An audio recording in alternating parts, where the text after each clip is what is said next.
Salut tout le monde, c'est Shadow67. Aujourd'hui, on se retrouve pour la suite très attendue de la série Attrape pour Spawn.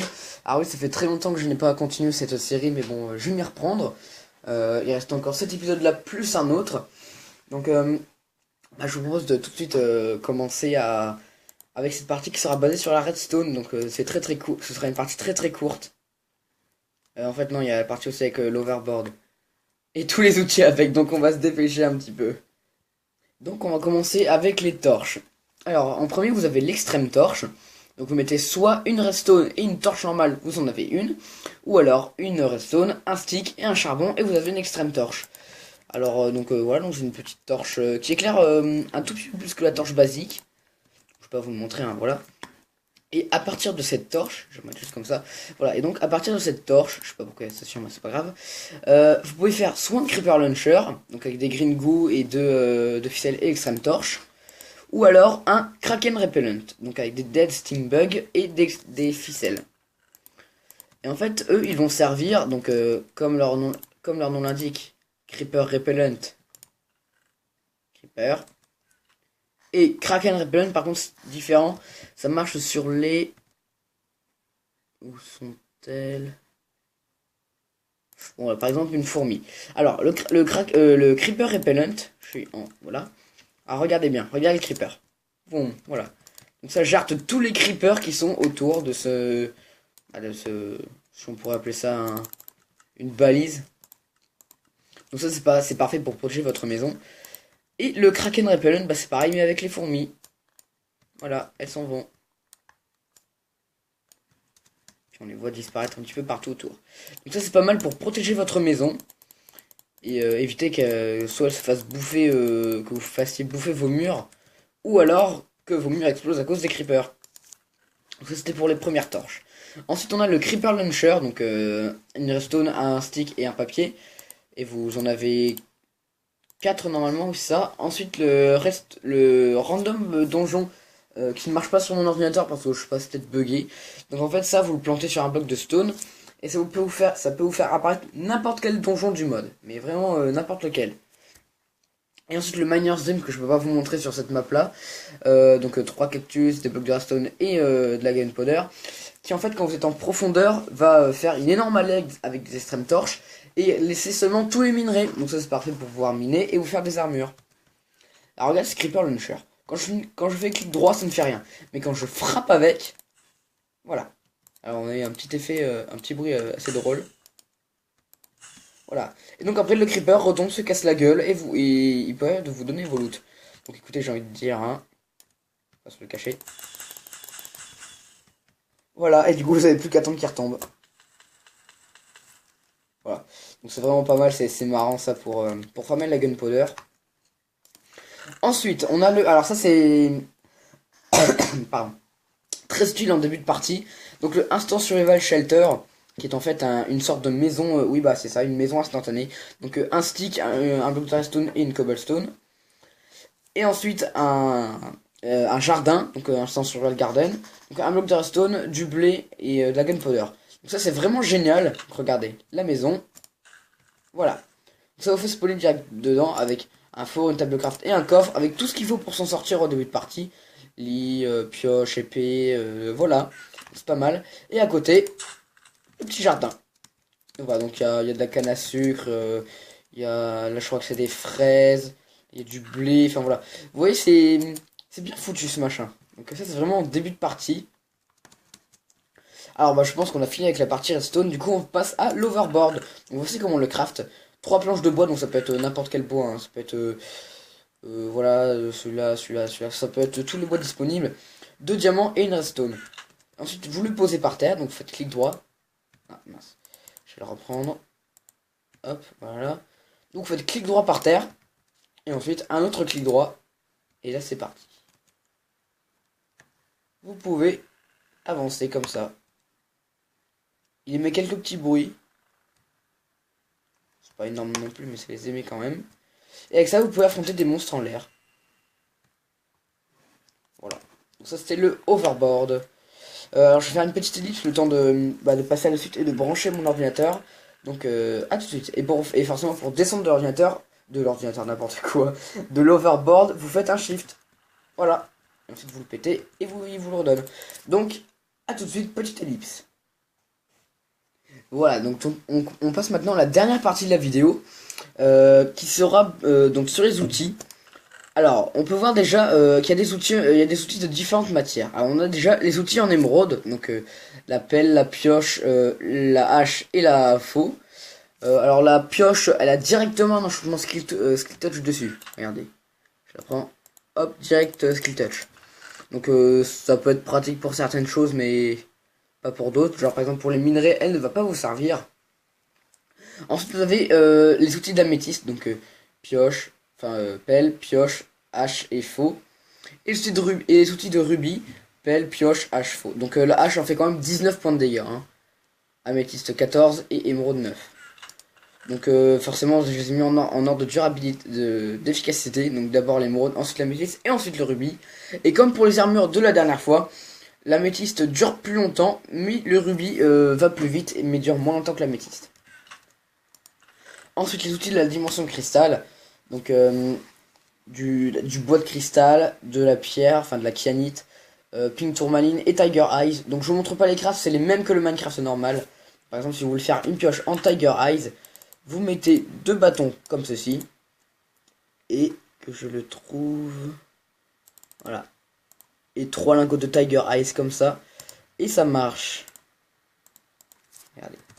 Tiger Eyes. Vous voyez par exemple pour la pioche. Voilà. Ah oui, c'est des crystal shards hein, par contre. Les sticks... les sticks de cristal. C'est bizarre ça, je peux plus... Bon tant pis. Donc voilà, donc la hache en fait... La hache la plus puissante en fait 11 points de dégâts.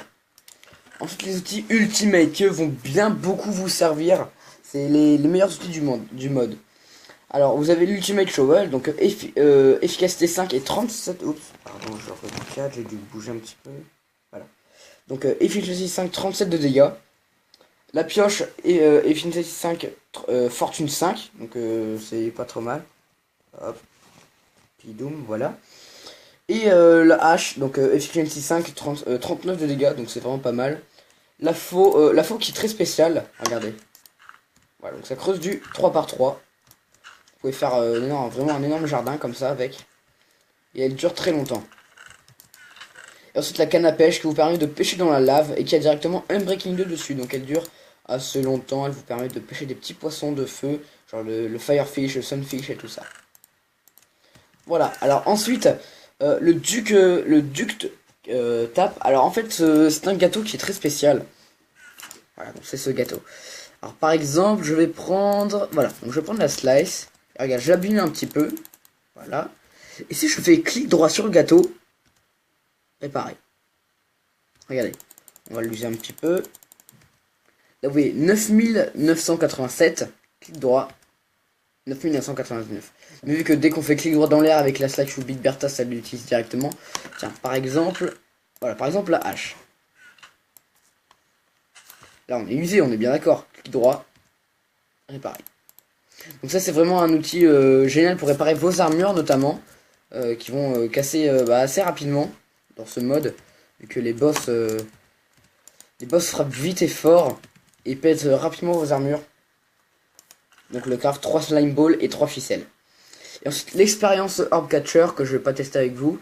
Donc une bouteille, un stick et une ficelle.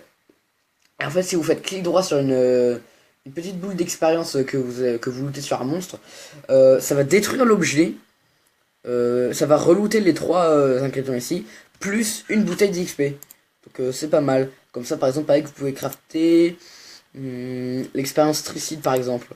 Ou alors l'armure d'expérience aussi. Donc il faut des bouteilles d'XP autour. Donc c'est vraiment pas mal.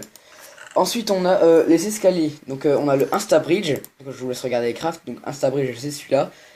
Stairs Go Down c'est celui-là. Et Stairs Go Up c'est la Gunpowder mais en haut. Alors par exemple on va faire l'Insta Bridge. Alors on va monter un petit peu. Voilà. Vous faites clic droit. Et ça libère un pont assez long on va dire. Tiens il y a un Lucky Block là-bas. Donc un pont assez long. Ensuite Insta Bridge Go Up. Bah forcément Go Up hein. Ça part en l'air. et go down, ça descend. Donc ça c'est pas mal pour faire des petits, je sais pas, pour relier vos bases si elles sont en l'air et au sol, donc c'est plutôt pas mal. Et ensuite on passe au dernier truc, donc le wrench. Donc vous mettez 5, non 4 barres de fer pardon, et vous en avez une. Et ça en fait ça va vous servir à récupérer les...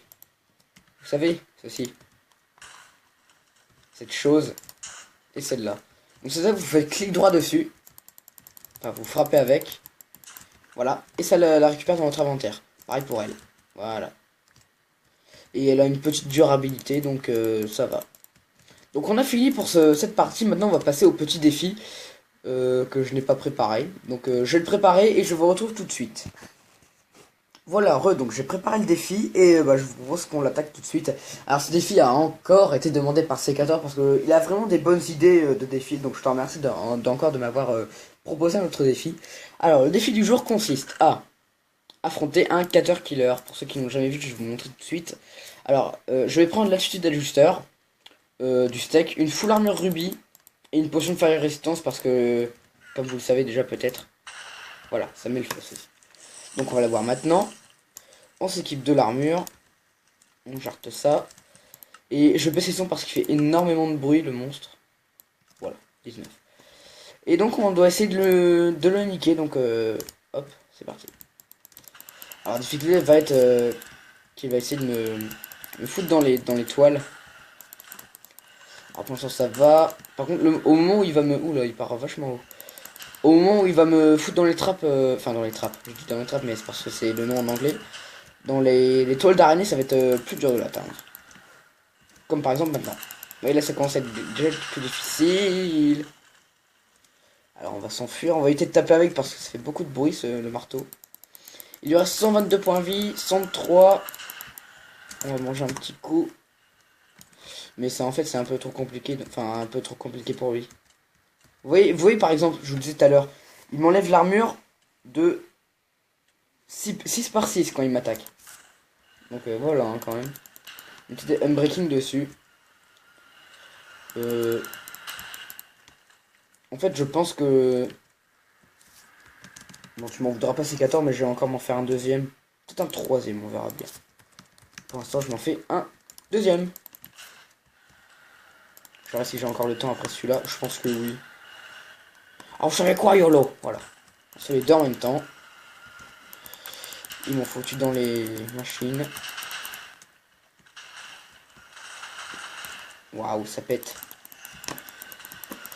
Alors, on va voir si on va s'en sortir. Pour l'instant, ma vie ne descend pas, mais bon, au moment où l'armure commence à perdre en durabilité, vous voyez, on commence déjà à prendre quelques petits cœurs. Je sais pas si c'est les dégâts de chute ou autre.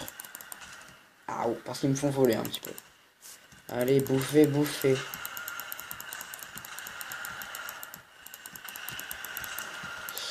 Ouais, l'armure ça va, elle tient le coup. Ok, il y en a un qui est mort.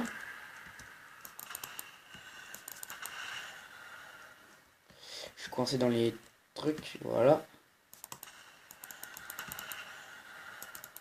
Alors, on a presque eu celui-là. Ah, je suis coincé encore. Voilà. Bon bah, c'était un défi fun à faire. Hein. Et puis vous savez quoi, vu qu'on va rien se cacher. Voilà. On va faire deux autres petits machins. Je rajoute le T-Rex. Qui lui va, je pense, être assez simple à niquer. Voilà, je pense qu'il va mourir. Non, pas encore. Voilà, donc je modifie un petit peu. Et le Hercules Beetle. Et je pense que je vais mourir à cause des dégâts de chute. Et on va se laisser sur ces images du défi de C14. Que je modifie un petit peu parce que je pense que l'armure de rubis était un petit peu trop cheatée pour le Cater Killer. Mais bon, bah bref, c'était fun à faire. Donc j'espère que la vidéo vous aura plu. On voit pas grand chose parce que... Ah, voilà. Les dégâts de chute, ça pardonne vraiment pas dans ce mode. Donc j'espère que la vidéo vous aura plu. Si c'est le cas, n'hésitez pas à mettre des commentaires et à partager la vidéo, à vous abonner si ce n'est pas encore fait. Et dans ce cas-là, moi je vous dis à la prochaine pour la suite des vidéos. Ciao tout le monde. Ah ouais, quand même, regarde les dégâts de chute, c'est pas mal. Hein. A plus.